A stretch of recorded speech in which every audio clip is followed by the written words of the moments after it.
Hey guys, it's Brigitte with Sandoz Seed Company, and today I'm talking about one of the most popular winter crops.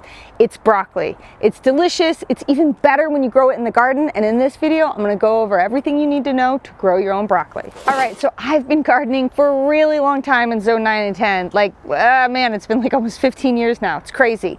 And I gotta say, broccoli is a very difficult crop to master at first if you don't know a few key things.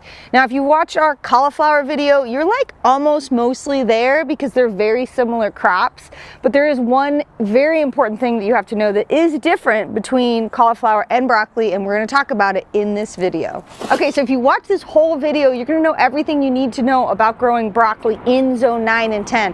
When to start it, how to feed it, how to protect it, how to harvest it, and most important, knowing how to get broccoli that you'll actually eat because it's really good quality and not just growing something that's insect infested and really weird and gross and you're like trying to serve it to your husband and he's like, this is disgusting, but you eat it anyways because you spent a long time growing it. That's not going to be the case. You're going to grow something that's delicious and beats out all store-bought broccoli that you can get. Okay, so we're in the garden. It's December? Yeah, it's December, kind of a crazy month. And we've been harvesting broccoli for some time now, and that's because we started the seeds in August. Now I know, trust me, when I learned that tidbit of information from a commercial grower years ago, I was like, you're crazy. August is so hot. It is not the time that I want to be starting any seeds, let alone cool season seeds. But it is the secret to be able to get early broccoli heads before really spring, early spring, and even going into spring. And that's because you're taking advantage of the longer hours of sunlight.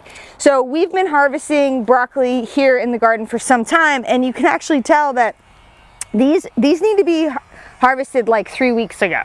But we've just been eating so much broccoli, it's gotten to the point where we're kind of lagging on what we need to eat. But this seed was actually started in August, transplanted out. There's a couple key things that I want to point out on this plant. We're getting powdery mildew. The heads are starting to kind of unfurl because they've been in the ground so long. We've also had some heat spells. This year in particular, we've had very little rain and we've had some really hot days. That's going to cause your broccoli to start to loosen up at the head because it's confused. It's like, wow, it feels like spring weather. I should go to flower, even though it's not. So I need to harvest this as soon as possible. Okay, so let's say you're watching this video now and you're like, oh my God, I haven't started any brassicas. What am I going to do? It's okay. You can succession plant very late into early spring, almost full spring here in our climate. And to showcase, here's some later planted brassicas. We've got this guy here. It's an amazing cauliflower, but you can see I seeded it on the 18th and I transplanted it on the 24th of October. Now, what you'll notice is that they're a lot smaller, and there's several reasons for that. And I wish we were in a classroom so I could have some star student raise their hand and be like, fall effect, and then I would just like flip out because you were so smart. If you've watched our videos, you know I talk about fall effect a lot because it really changes the growing habit of your garden. These cauliflowers that were planted later in October, so your broccoli, cauliflower, all of those are going to grow a lot slower because of the fall effect. You can see here, look, I have a little baby head. Teeny tiny. And that's because hours of sunlight are shorter and it's cooler, so the soil microbiology is doing a lot less and just means slower plant growth. But that's okay. So if you didn't seed in August, you can continue to seed broccoli in October, November, December, January, even as late as February to get broccoli harvests into the spring. All right, so I'm going to kind of buzz through this part of the video because I go through all of it thoroughly in depth in the cauliflower video. But really the important key points that you need to know, of course, is planting in the fall, succession planting all the way through late winter and early spring, using row cover. This seems like such a silly, tiny little weird thing that wouldn't make a big difference. Oh my gosh, this is going to make a huge difference in your garden with your brassicas. So it's an organic insect repellent. Basically, you can use it to cover your crops to keep off leaf-eating caterpillars. It's also going to hold in humidity, which is important, especially in our dry climate. Really, I can't say enough about what you can do with row cover in the garden. Next, also Sluggo Plus. You're gonna want to add Sluggo Plus anytime you transplant a nice, delicious, succulent plant. to keep the insects off of it. You only have to use it really when you transplant it. Once they get big enough, you don't have to use it again. So the other thing that's really important, especially for new gardeners, is your brassicas and really all of your vegetable crops in their appropriate season need to be planted in full sun. So I know it can be kind of confusing, and you might think, well, it's a brassica, it wants to be cool and it's hot because it's zone 9 and 10, I'm going to plant them in the semi-shade. That's not going to help. In fact, come here and you can actually see that's part of the reason why this particular head of broccoli looks worse and has all this powdery mildew, is because I've left this giant tomato plant in the ground because it's still giving me tomatoes. It's starting to get powdery mildew, and it's on the south side of this plant. So this is getting less sunlight, which means it's going to be less healthy. So plant your brassicas in full sun, your broccoli, your cauliflower.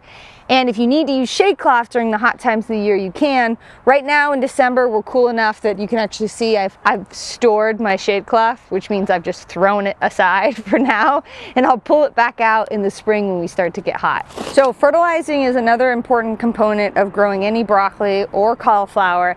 And what's important to know is this plant gets huge, okay? And so you need to have good fertility in your soil.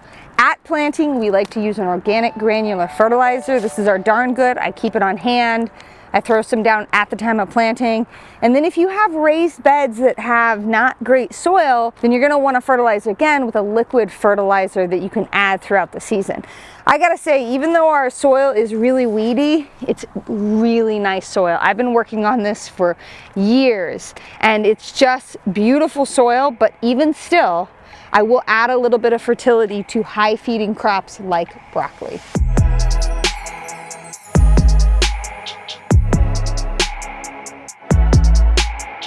All right, so here's the great part, the really exciting part about broccoli that makes it really fun, is broccoli is not a one and done crop.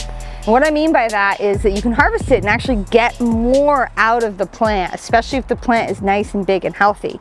So what that means is when you harvest it, you don't necessarily want to harvest it really high. You harvest a little bit lower. It's called a deep cut, actually. And when you harvest it, you're actually going to get side shoots that form. So in a couple weeks, you're going to see off of here little side shoots that are similar to like a broccolini. They're going to be the same flavor as the broccoli that you're eating, but very small. And they're tender and they're delicate, and you can continue to use those throughout the year. I want to point out that this plant is not super healthy. It's got powdery mildew. And I kept this plant for this video because I want you guys to see that every garden has its flaws. And here's a good example. I kept the tomato in too long. It's because my toddler loved to pull the tomatoes off of it, and I really just didn't have the heart to pull it out. And because of that, this plant is not as healthy. So look, we all do it. It's okay. But I wouldn't necessarily keep this plant for its side shoots. But this one over here, which I should have harvested maybe, I don't know, 2 weeks ago, this guy is a nice big plant. There's no overwhelming amount of powdery mildew on here. I'm gonna go ahead and harvest this. Now, like I said, it's a little over mature, but it's not gonna matter because I'm gonna put it in broccoli cheddar soup, so it's gonna be fine. But this plant will give me more. I will get side shoots off of this plant. You can see over here on this one, we've got some already starting to form here. So it's hard to believe, but this little guy is gonna give me a little edible shoot. Now, in contrast, cauliflower, once you harvest it, it's done. And actually, just because I need to do it, I'm gonna harvest this guy. I'll show you real quick here. This is all I get. Now, this is beautiful and amazing and delicious, but this is it. There's going to be no more side shoots. So I'm not going to keep this plant in the garden for any reason. I'll actually cut it much deeper and just let the roots rot in the ground. But fair warning, in zone 9 and 10, sometimes it'll just come back because we live in paradise and the weather is so amazing. So there's that.